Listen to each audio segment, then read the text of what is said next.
La concubine rebelle, ou en japonais Koyokoku Kokyutan, est un manga écrit et dessiné par Hiromi Ebira, publié en France aux éditions Akata dans leur collection Medium. C'est alors à la base un josei qui vient de l'éditeur Shogakukan, publié dans le magazine Flowers. C'est sorti le 21 mars 2024 chez nous en France et le manga est sorti en 2020 au Japon.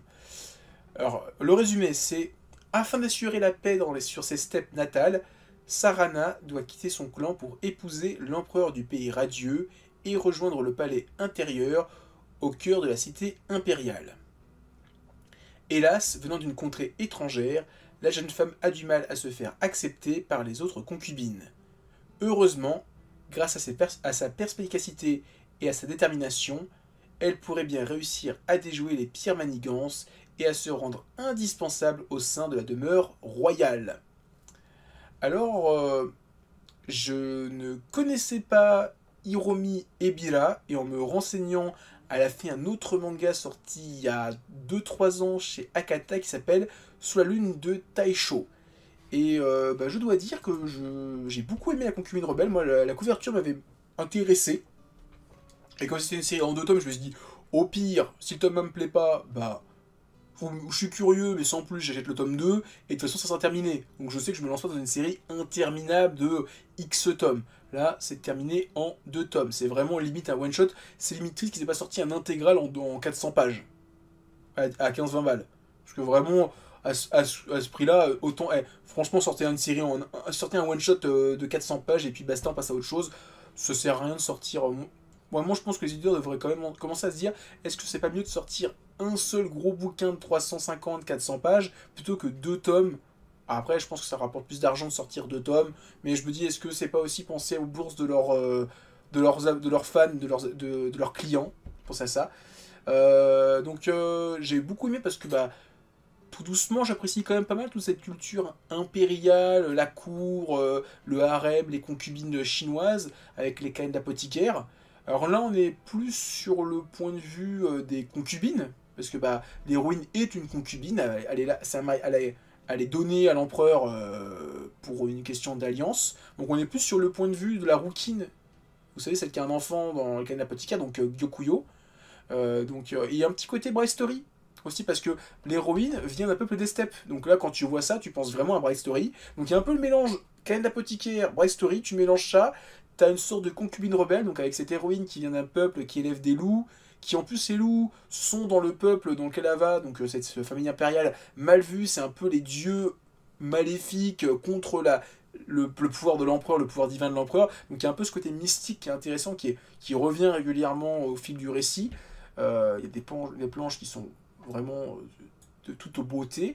Il y a vraiment aussi la culture de la cour avec les relations qu'il y a entre les différentes concubines où on nous dit, alors c'est expliqué à la fin, c'est dommage s'il n'y a pas d'explication au milieu du récit, c'est à la toute fin, t'as un astérix dans le bouquin et à la fin on t'explique que oui, quand on t'appelle majestueuse ou très majestueuse ou magnifique, c'est pour montrer ton rang en tant que concubine dans la cour. C'est vrai que moi je les vois, moi ils disent oh ravissante machin. Je dis, oh oui, bonjour, ravissante machin. Il voit une autre, il fait, ah, magnifique bidule. Je fais, ouais, ok, très bien. Et j'avoue que cette explication, la voir qu'à la fin, je dis, ah, c'est dommage. La voir au début, ça aurait été plus intéressant pour comprendre les liens. Et te dire, ah, ok, elle, c'est une niveau 1, elle, c'est une niveau 2, elle, c'est la big boss, elle, c'est une sous-merde.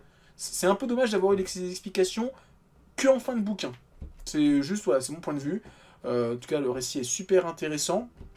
Alors le tome 1 est découpé en 2 parties, et en me renseignant en fait c'est qu'à la base c'était prévu pour être une histoire complète en 100 pages, mais il y a eu un succès inattendu au Japon, donc la série s'est rallongée, ce qui fait qu'en fait t'as le tome 1 qui est une histoire, enfin les 100 pages c'est une histoire complète, et après t'as 70-80 pages qui est une histoire qui a rien à voir, mais en même temps un peu à voir parce qu'en fait on te raconte l'histoire d'un personnage secondaire 10-15 ans avant, ce qui fait que tu dis bah ouais mais le rapport avec la concubine rebelle, tu le vois pas parce que finalement en fait tu parles d'un autre personnage qui n'a aucun lien avec la concubine, qui est plus un rapport avec l'empereur. qui en plus l'empereur est quelqu'un qui a des problèmes de santé parce qu'il a un pied cassé, donc il est un peu mal vu, donc il y a tout un délire où il y a les manigances de la famille impériale pour essayer de le destituer, et notamment il explique que sa mère l'aime pas trop, que ça devait être son neveu qui devait prendre le trône, mais comme il est trop jeune, on a choisi un enfant aîné, etc. etc. Et donc, tu as la relation entre l'héroïne qui est un petit peu une concubine rebelle, d'où le titre, et l'empereur qui s'entendent bien, et donc elle qui va commencer à prendre assurance parce que quand tu passes toutes les nuits avec l'empereur, c'est toi la big boss, c'est toi la plus belle. Donc c'est vraiment un titre qui est super intéressant, j'ai beaucoup aimé, qui aborde plein de sujets en fait. Je pensais pas que ça serait aussi riche, parce qu'on a quand même les complots de la cour, on a les histoires autour de l'empereur et ses problèmes de santé, donc tu as toutes les manigances pour prendre le pouvoir avec à la fois la religion, l'armée, la famille impériale, etc. Et tu as aussi ce côté mystique avec le peuple des loups. Non, c'est vraiment un titre qui est super intéressant, moi j'ai pris beaucoup de plaisir à le lire, et j'ai hâte de lire le second tome, qui sortira normalement dans 2 ou 3 mois, qui va sortir très rapproché. Et encore une fois, c'est juste dommage de ne pas avoir proposé d'avoir les 2 tomes d'un coup, ou un coffret avec les 2 tomes d'un coup, parce que franchement, une série en 2 tomes, sortir les 2 tomes d'un coup, on a le début, le milieu, la fin, on a la conclusion. Autant une série en 3 tomes, c'est bien d'avoir un peu d'espace pour juste savourer le truc. 2 tomes, balancez-moi tout d'un coup, hein. Moi je veux pas en entendre parler, je veux pas qu'on m'emmerde avec ça.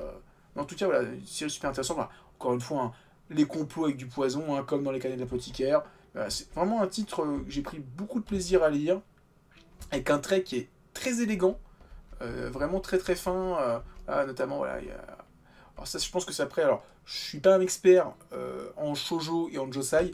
Je pense que c'est un trait qui est vraiment très propre à ce type d'auteur et de type de contenu.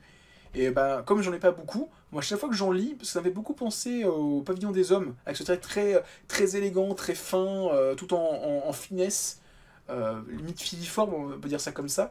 Et comme c'est l'un des seuls josei que j'ai dans ma collection, je vois le parallèle, j'arrive à voir le trait un peu commun, qui est très différent du trait plus nerveux, plus dur, plus violent des shonen, un peu plus agressif, un peu plus moins dans la retenue. Là, tu sens vraiment, il y a une petite pudeur dans le dessin que j'aime beaucoup.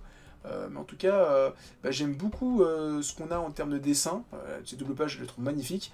Et Sous la lune de Taisho, j'ai très envie de le lire. Donc, je sais qu'un seul tome normalement. Et c'est le seul titre de l'auteur qu'on a eu en France en plus, qui est sorti en 2019, si je dis pas de bêtises. En 2019, voilà, donc il y a 5 ans. 7 €, et je pense que je vais me le prendre en numérique dans pas longtemps pour découvrir aussi. Je sais pas ce que ça vaut, je sais pas de quoi ça parle. Enfin, ça parle de je vois, Japon, Taisho Tamako est l'unique héritière de sa famille. Pour assurer sa lignée, elle doit vite se marier, mais quand elle s'éprend de Terashima, médecin de Baran, ce sont toutes les conventions sociales qui volent en éclats. Doit-elle se conformer aux exigences de la bienséance ou se laisser aller à ses désirs? Quel avenir pour cet amour interdit à une époque où la pression sociale et les apparences ne laissent pas de place à la liberté? Donc ça a l'air quand même d'être un titre assez similaire en fait, sur la Unité Show. On est encore sur les histoires de mariage, de mal vu, pas bien vu, parce que l'héroïne de Concubine Rebelle, je vais pas dire que c'est une parvenue, mais bon, c'est un peu une cutéreuse. C'est genre, qu'est-ce que tu fous là, toi? D'où tu viens de la campagne? D'où tu viens faire la big boss dans ton coin? C'est pas toi la chef. Taisho, c'est très sympa, mais un peu court, mais une lecture agréable. Je ne connais pas, donc je lirai. Et là, j'avoue que Concubine Rebelle, j'ai beaucoup apprécié ma lecture, donc je risque de lire. Enfin, de toute façon, je sais que je vais les lire, Taisho. En tout cas, je suis très curieux très content d'avoir découvert cet auteur, cette autrice. Je sais pas par rapport à son nom, est-ce que je peux. Hiromi Ebira. Peut-être un Hiromi, je crois que c'est comme Hiromi Rakawa, donc l'auteur de FMA, donc sûrement une femme. En tout cas, j'ai beaucoup aimé ce qu'elle a nous proposé. Akata a encore déniché un petit auteur sympathique. Je continuerai à acheter certaines de ses œuvres. Alors, je pense que en numérique. Voilà, en tout cas, Taisho, c'est vrai que c'est qu'un one-shot, forcément c'est court. La Concubine Rebelle, le problème c'est que tu sens que c'est l'histoire de 100 pages, elle est bien. Et maintenant j'ai hâte de voir le tome 2 parce que est-ce que ça prolonge l'histoire de 100 pages ou c'est en cours d'autres histoires annexes? Je sais pas. Si c'est l'histoire annexes, c'est un peu décevant. Si c'est la suite, c'est intéressant parce que il y a quand même. Ça finit. Enfin, l'histoire de 100 pages finit quand même sur. Je vais pas dire un cliffhanger, mais une fin ouverte où tu dis il y a encore des choses à faire, parce que tout n'est pas terminé, il y a encore des complots, tu sens que le règne de l'empereur est pas stable. Donc à voir la suite, en tout cas je suis curieux. Moi j'ai beaucoup aimé cette lecture, donc j'en reparlerai quand le tome 2 sortira.